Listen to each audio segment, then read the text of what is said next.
Good morning, afternoon, and evening, ladies and gentlemen. Welcome to my Week 3 previews of the CFL season. Please make sure you like, share, and subscribe if you haven't already. And stay tuned for videos like this one. And I'm going to waste absolutely no time. I'm going to get straight into this. So our first game is going to be Edmonton versus BC.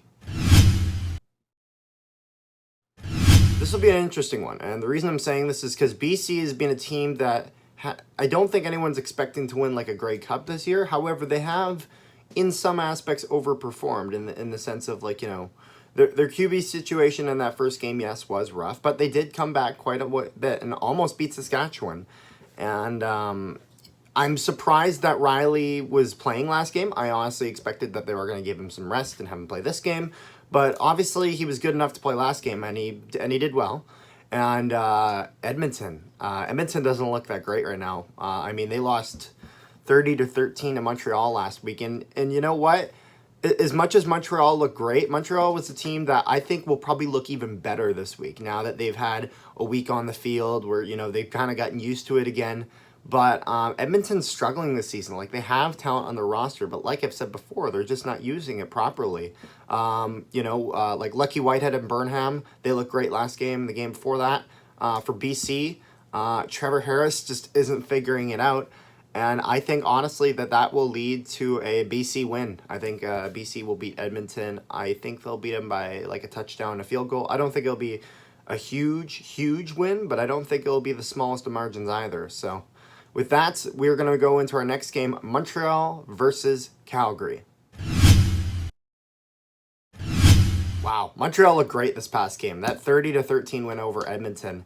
As much as Edmonton didn't really do much, Montreal was kind of running circles around them. And obviously it showed on the scoreboard.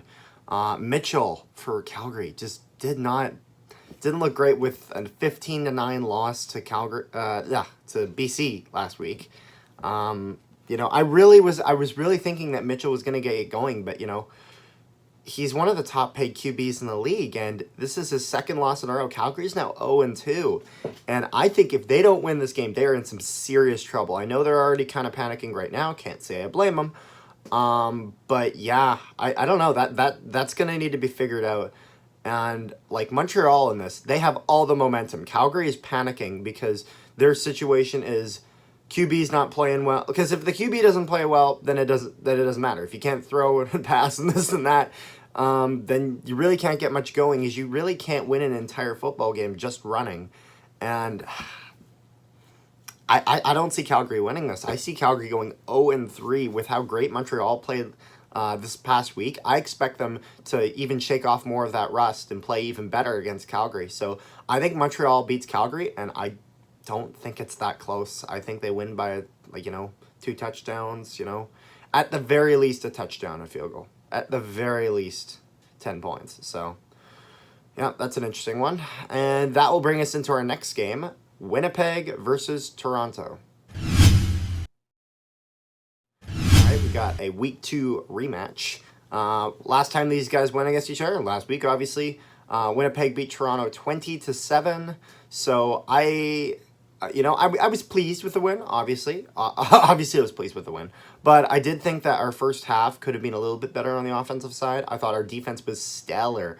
And like I said before, I don't think this is something that Toronto should be hanging their head about. They're just simply outmatched. This Toronto team's not going to win a Grey Cup. However, they're doing pretty decent with what they have. Their offense looks okay. Their defense looks okay. Their defense actually has put a little bit of pressure on the Bombers, slowing them down at the very least at the start of the game. Harris is supposed to be back somewhat soon. I heard that he's getting better in practice. I think they said he was practicing with like a no contact jersey. I don't think he'll be back this week. I think it's possible that this next week or the week after he'll be back, weeks 4 or 5. I'm hoping. That's kind of the hope. I know he won't be back this week, but that's okay because Brady Oliveira looks great. Bailey and Lawler played great. Lawler has been great all season. Bailey with that nice touchdown catch.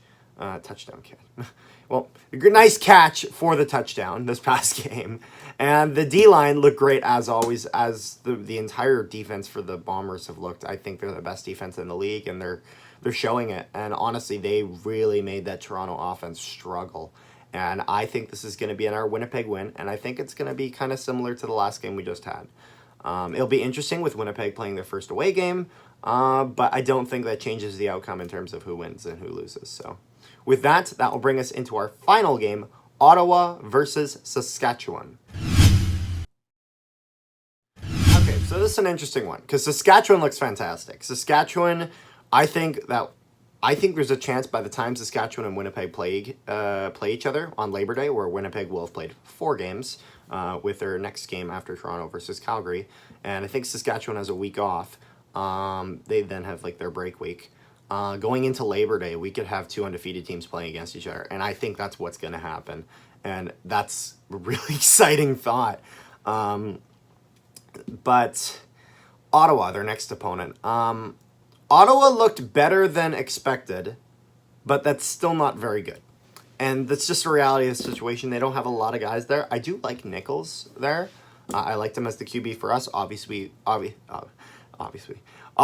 we had to get rid of them as we need to make room for Caleros because of how great he played and he won us the Grey Cup. And we had to, because of Matt Nichols' injury, we couldn't really play him. So I'm happy that we kept Caleros, but Nichols I do think is a great QB too. Saskatchewan, Fajardo looks great.